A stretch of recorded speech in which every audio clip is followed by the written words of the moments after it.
जय छठी माता। मैं एक छठ माता का कथा सुनाने जा रही हूँ। इस छठ माता का कथा को पूरा सुनिए, रह जानिए। आधी नहीं, आधी सुनने में छठी माता का अपमानित होती है और पूरा सुनने में ज्ञान होती है। जो छठ माता की कथा सुनती हैं उनको सुख शांति मिलती है, पुत्र की प्राप्ति होती है, धन की प्राप्ति होती है और घर में हर खुशियाँ बढ़ती हैं। उनका सब कुछ छठ माता पूरा करते हैं, मन्नतें पूरा करते हैं। जो छठ व्रत की है वो भी सुनती है इस कथा को, जो नहीं किए हैं वो भी सुनते हैं, उन्हें भी सुख शांति उतना ही मिलती है। जय छठी माता। चलते हैं अब कथा की ओर, आगे की ओर, और कथा शुरू करते हैं। एक किसान थे और उनकी पत्नी थी। किसान की पत्नी तो दोनों बहुत प्यार से रहते थे, लेकिन जो किसान के पत्नी थे वो कोई पूजा पाठ नहीं जानते थे, कोई पूजा पाठ नहीं करते थे, कोई सत्संग, कोई पूजा पाठ, कोई छठ, कोई व्रत, कुछ भी वो नहीं करते थे। उनके पास कोई ऐसा ज्ञान नहीं था। वो सुबह उठकर सिर्फ अपने आंगन में झाड़ू लगाकर और भोजन बनाकर खा लेते थे और अपने बच्चे को खिला देते थे, अपने पति को खिला देते थे, खेत में काम करते थे। वही भी उनका जरूरी था, कोई पूजा पाठ से ज़रूरत नहीं था। तो वो जो किसान के पत्नी थे उनका 3 संतान हुआ। धीरे धीरे 3 बार में 3 संतान हुआ। जब 3 संतान हुआ तो तीनों संतान धीरे धीरे बड़ा होने लगा। पहला संतान बड़ा, ज़्यादा बड़ा हो गया। मांझिल वाला था उससे छोटा, छोटा वाला जो था वो ज़्यादा छोटा था। तो बड़ा वाला संतान जो था वो बड़ा हो गया। तो गांव के लोग कहने लगे कि बूढ़ी माता, बहन जी, चाची जी, आप अपने बेटे को शादी कर दीजिए, आपका थोड़ा आराम मिलेगा। आप अपने खेत के काम से व्यस्त रहते हैं, आप यदि शादी कर देते तो अच्छा था। ये भी किसान और किसान की पत्नी सोचे कि आप लोग सही कहते हैं, हम यदि अपने बेटे को शादी कर देंगे तो अच्छा रहेगा। ये क्या किए कि अपने बेटे को शादी कर दिए। और शादी कर दिए तो जो बहू आई बिल्कुल अपनी सास की तरह। जैसे सास पूजा पाठ नहीं करती थी, जैसे सास कोई चीज़ का कोई धर्म नहीं मानती थी, किसी को दिया हुआ भी प्रसादी सास नहीं खाते थे, उसी तरह बहू भी निकली। कोई का दिया हुआ प्रसादी भी नहीं खाती थी। किसी से नहीं बात करना, किसी के घर नहीं जाना, कोई किसी से ज़रूरत नहीं, बस सिर्फ अपना ही प्रेम का पुजारी थे। अपना काम से ज़रूरत था, किसी चीज़ से नहीं उनका मतलब था। सारे लोग गांव के जो भी अड़ोस पड़ोस थे वो भी उनके घर नहीं जाते थे, क्योंकि ये जो किसान थे और किसान की पत्नी तो वो भी नहीं किसी से लगाव रखते थे। तो ये इनके घर कैसे कोई नहीं आते थे। एक तो बहू आ गई तो ठीक बिल्कुल सास की तरह निकली। जब दूसरा बेटा का शादी किए, दूसरा बेटा भी जो मांझिल बेटा था वो भी शादी का योग हो गया, शादी का लायक हो गया। तो उसका भी शादी कर दिए। तो घर में बहू आ गई तो आते ही वो क्या कि जब परछाई तो घर में देख रही है कि ना कोई देवता है, ना कोई देवी है, ना कोई अगल बगल में मंदिर है, ना कोई तुलसी का गाछ है घर में। क्या चीज़ इन लोग मानते हैं। वो अपने सास से पूछी, माता जी आप पूजा पाठ नहीं करते हैं? बोले कि नहीं, हम कोई पूजा पाठ नहीं करते हैं, हम कोई पर्व नहीं करते हैं, हमें ये सब पसंद नहीं है। ये जो बहू थी वो क्या की कि चुपके से एक अपना घर में सूर्य भगवान का तस्वीर रख ली और जब स्नान करती थी तो सूर्य भगवान का 1 लोटा जल दे देती थी और भगवान के नाम जापती थी, माता छठी का याद करती थी, माता छठी का जापती थी। सारी देवता छोड़कर माता छठी के याद में वो खोए रहती थी और छठी का याद प्रतिदिन करती थी, छठी का पूजा करती थी। धीरे धीरे धीरे धीरे धीरे धीरे समय आने पर कार्तिक मास आ गया। तो कार्तिक मास आ गया तो ये कार्तिक का पूजा करती थी और कार्तिक का व्रत भी करती थी। कार्तिक में व्रत करती थी तो अपने सास से बोली कि माता जी, हम कार्तिक का व्रत करेंगे। हमको माँ सारी दिन व्रत करती थी। मेरी माँ कहती थी कि जब से मेरा शादी हुआ है तब से हम कार्तिक मास का और चैत मास का व्रत करते हैं, तो क्या आपके आज्ञा अनुसार हम भी व्रत कर सकते हैं? उस सास बोले कि नहीं, मेरे घर में कोई व्रत नहीं चलेगा, मेरा घर में कोई व्रत नहीं करेगा। ये जो बहू थी सोची कि मजाक कर रहे हैं सासू माँ और ससुर जी और सासू माँ और जो भी घर के परिवार हैं वो सब मस्ती कर रहे हैं। हम तो व्रत करेंगे, हम व्रत को रखेंगे, क्यों नहीं व्रत करेंगे? व्रत करना क्या क्या पाप है? हम व्रत को करेंगे। वो नहाई खाए का विधि कर लिए। नहाई खाए के दिन लौकी का सब्जी, चने का दाल, कच्चे चावल का भात बनाई, अरवे चावल का, कोई कच्चा चावल कहते हैं, कोई अरवा चावल कहते हैं, तो बनाई और अपने घर में सारे लोग को खिलाई। लेकिन जब सुबह हुआ तो अपने पति से बोली, सास से बोली, ससुर से बोली कि हमें गुड़ चाहिए, हमें दूध चाहिए और विधि व्यवहार से पूरा घर में हम अपना छठ व्रत करेंगे और सबको प्रसादी बांटेंगे। ये जो सास थे वो कहने लगे कि अरे कैसी कुलच्छनी बहू आ गई हो जो पूजा पाठ मेरे घर में करेगी और छठ करेगी। छठ में इतना पैसा हम बर्बाद करेंगे, इससे तो हम थोड़ा सा कुछ कर लेंगे, मेरा बच्चे का कपड़ा होगा, खाने का सामान हो जाएगा, खेत में पूंजी लगाने के लिए हो जाएगा। हम छठ व्रत नहीं जानते हैं, नहीं करने देंगे। लेकिन फिर भी ये व्रत रखी तो इसको पति क्या किए? पति को बोली कि मुझे ला दीजिए, तो पति क्या किए कि हाथ पकड़ के 2 झाप मार के भगवान के ध्यान करते हुए भी हाथ पकड़ कर निकाल दिए और बोले तूने मेरे घर से चली जाओ, तू कुलच्छनी हो, जो मेरे घर में पर्व करता है वो कुलच्छनी है, तू चल जाओ मेरे घर से। वो बेचारी अपना पल्लू से आग का आंसू पोंछते हुए घर से निकल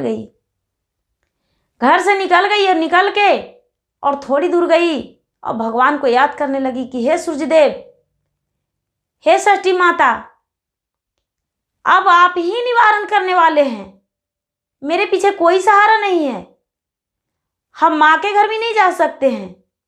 लोग कहते हैं कि मायका से डोली ससुराल से अर्थी, तो हम कैसे मायका जा सकते हैं?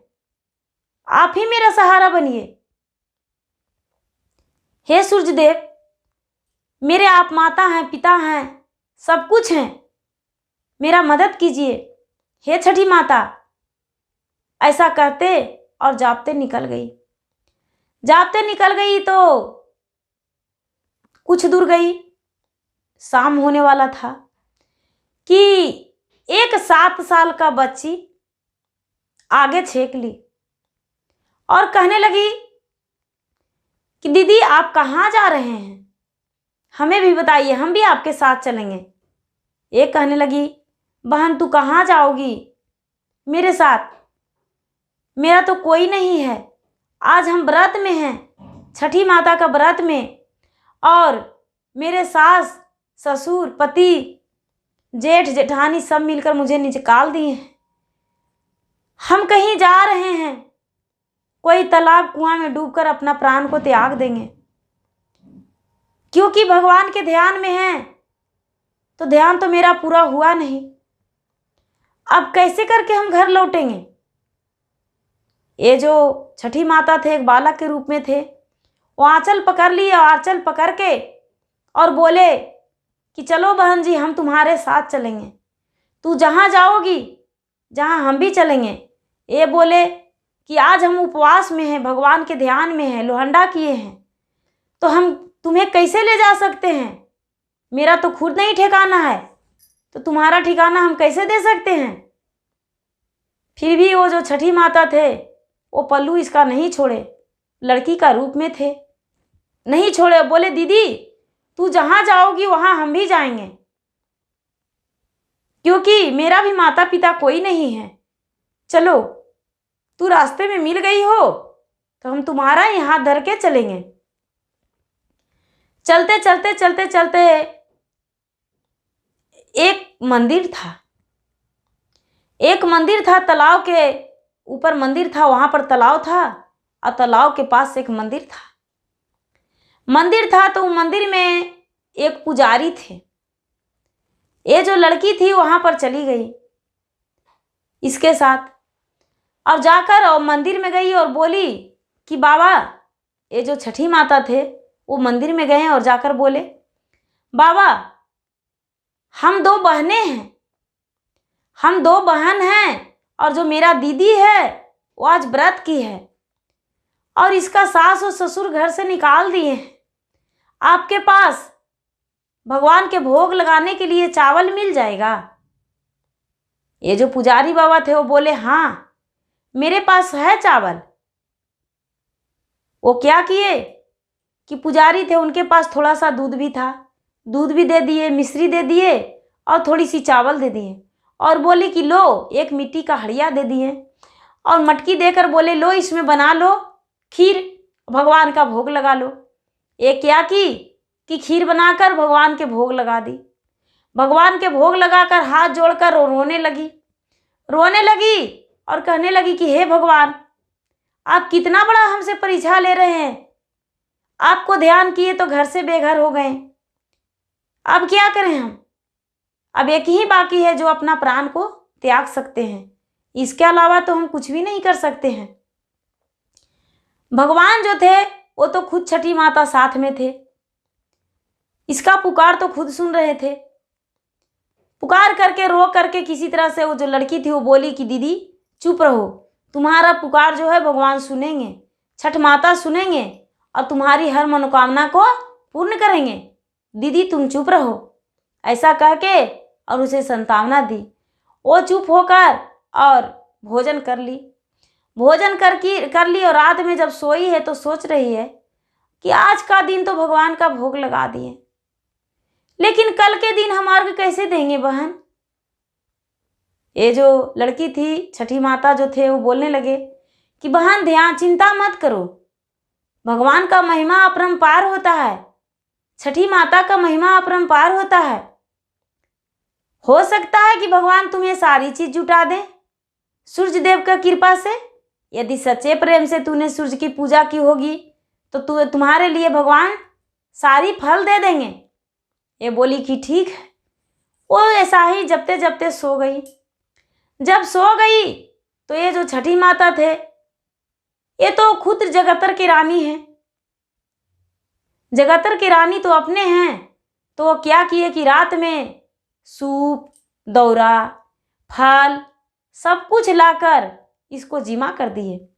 जब सुबह ही उठी है तो देख रही कि मेरे पास तो सारी फल साड़ी सब कुछ है, अर्घ देने के लिए कुछ भी नहीं कमी है, घी धूप सारी चीज है, पान फूल।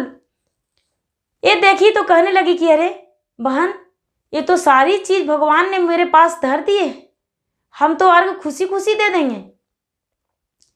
ये जो छठ माता थे वो उसके डाला ले गए नदी के अरार पे जहाँ अर्घ पड़ रहा था और डाला ले जाकर और उसको रख दिए।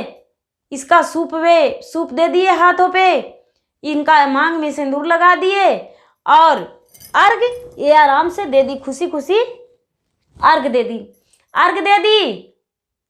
दोनों शाम वाली भी अर्घ दे दी और सुबह वाला भी अर्घ देकर और अपना छठ को संपन्न कर दी और उसी मंदिर में छठ माता के साथ ही रहने लगी। छठ माता के साथ ये जो लड़की थी उसके साथ अपना समय बिताने, वो जो छठी माता थे एक बालक के रूप में उसके साथ रहने लगे। एक बालक के रूप में रह रहे थे, वही पुजारी के पास आगे अंदर में मंदिर में पुजारी रहते थे और बाहर में ये दोनों रहने लगे, अपना दिन बिताने लगे। बिताते बिताते इसके पास बहुत सारा धन हो गया। धीरे धीरे धीरे धीरे बहुत धन हो गया। इसका जो घर का जो था, घर में इसका पूरा तंग छा गया, सारी चीज इसका भीठा पड़ गया। इसका घर में जो जिस घर के बहू थी उस घर में खाने पीने का तंगी आ गया। और इसके घर धीरे धीरे यहाँ पर धीरे धीरे लक्ष्मी जी सारी खुशियाँ भर दिए। जो छठी माता की कृपा से, सूर्य देव की कृपा से सब चीज़ भर गया, सब चीज़ भर गया और यहाँ दुखी जीवन बिताने लगे। तब सूर्य देव चले। अब ये सोच रही है कि हे भगवान, मेरे पति को मेरे पास ला दीजिए किसी तरह से। हमने तो आपको मन्नत किए, पूजा किए, तो आपने तो मेरी सारी खुशियाँ वापस कर दी हैं, लेकिन मेरे पति देव जी से मिला दीजिए कि जिसमें हम उनका अर्धांगिनी बनकर ही रहें और मुझे समझें, मेरा हर चीज़ को समझें। ये जो सूर्य देव थे वो एक ब्राह्मण के रूप धर के उनके दरवाजा पर गए और भिक्षा मांगने लगे।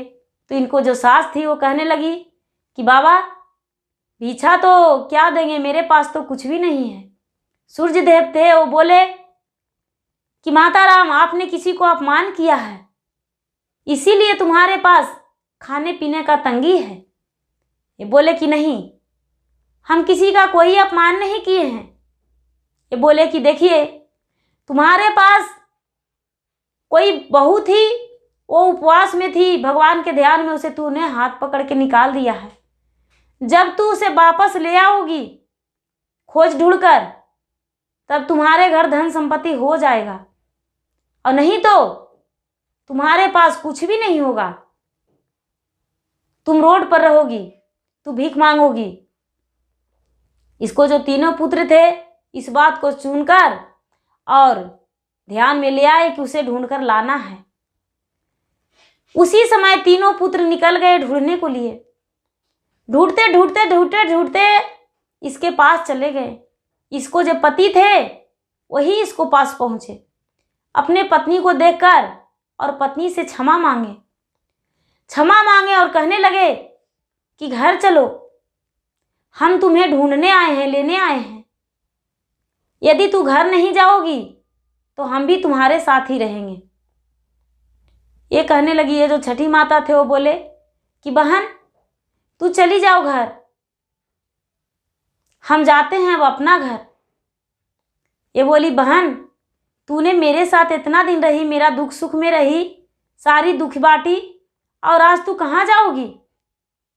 ये जो छठी माता थे वो अपना रूप में प्रकट हो गए, अपना रूप में प्रकट हो गए और कहने लगे कि हम दुखी को दुख को दूर करते हैं। देखो हम कौन हैं, हमें पहचानो। जो बहन बन के रह रही थी, जो किसान के बहू थी, वो माता के गले में लपटकर और रोने लगी और कहने लगी कि छठी माता, आप तो धनोधान थे कि मेरे पास ही रह रहे थे, मुझे कोई पता नहीं चला। आप खुद माता छठी थे और मेरे साथ रह रहे थे और मुझे कुछ समझ में नहीं आया। हे छठी माता, मुझ पे कृपा बनाए रखिए और मेरा सुहागन रहने का आशीर्वाद दीजिए, पुत्रवती रहने का आशीर्वाद दीजिए। मेरे पति आज मुझे ढूंढने आए हैं। ये छठ माता जो थे वो सर पर हाथ धर के आशीर्वाद देकर बोले जाओ, अपना घर जाओ, अपना घर बसो, लेकिन सच्चे मन से भक्ति करना मत भूलना। ये पति के साथ लौट गई और लौटकर अपने सास को आके सारी बातें बताई। सास ने सारा चीज स्वीकार कर लिए और उस दिन से सूर्य देव का पूजन करने लगी और माता छठी का व्रत करने के लिए प्रण ठानी और जेठानी और सास और ये सब मिलके माता छठी का व्रत रखने लगी और छठ व्रत करने लगी। उस दिन से सारी देवता देवी का मानने लगी और जब देवता देवी का मानने लगी तो इसका घर में पहले जैसा धन धान से भर गया, किसी चीज़ का कमी नहीं हुआ, सुख शांति मिल गया, पुत्रवती हो गई। जो जेठानी थी उसका भी पुत्र हो गया और ये जो थी उसका भी पुत्र हो गया। जो छोटा वाला था उसका भी शादी ब्याह हो गया, वो भी पुत्रवान बन गया, घर में सारी खुशियाँ भर गया, किसी चीज़ का कमी नहीं रहा। जय छठी माता। जैसे उस पे कृपा किए उसी तरह सब पे अपना कृपा बरसा के रखिए माता। जैसे उसको घर से निकाल दिए फिर भी आप साथ नहीं छोड़े, उसी तरह किसी को भी आप साथ नहीं छोड़िएगा माता। जो आपको याद करती हैं उनका आप आश्रय को पूरा करिए। जय छठी माता।